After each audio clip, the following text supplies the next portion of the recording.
서울 아파트 시장이 정부의 초강력 대출 규제 발표 이후 급격히 얼어붙고 있습니다.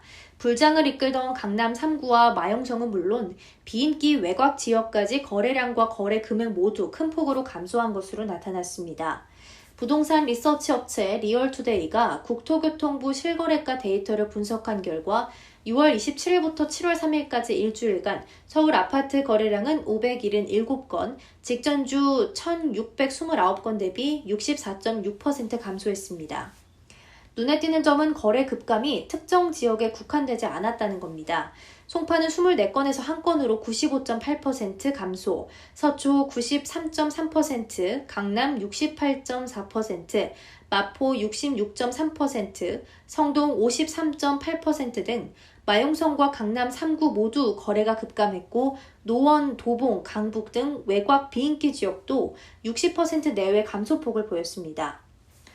거래 금액도 마찬가지입니다. 서울 전체 거래 금액은 6월 마지막 주 1조 원 이상에서 이번 주는 6,319억 원으로 67.3% 감소했습니다. 강남은 71.3% 감소한 637억 원, 서초는 97% 급감한 15억 원, 송파는 43억 원에 그쳤습니다. 시장에서는 정부의 대출 규제 효과가 단기간 내 강하게 나타났다는 분석입니다. 특히 이재명 대통령이 추가 규제 가능성을 시사한 이후 매수세가 더 빠르게 위축되고 있다는 평가가 나옵니다. 은평구 공인중개사 A씨는 손님 자체가 사라졌고 오더라도 구경만 하고 돌아간다고 현장 분위기를 전했습니다. 전문가들도 대출 제한의 단기적 효과는 인정하면서도 향후 정부의 공급 확대 등 종합대책이 발표될 경우 시장 반응이 다시 달라질 수 있다고 전망했습니다.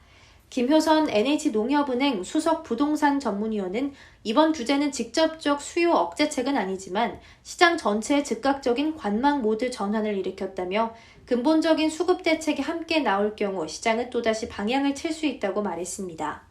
정부는 이번 규제 이후 시장 상황을 면밀히 주시하고 있으며 8월 중 추가 보완 대책 발표 여부에 관심이 집중되고 있습니다.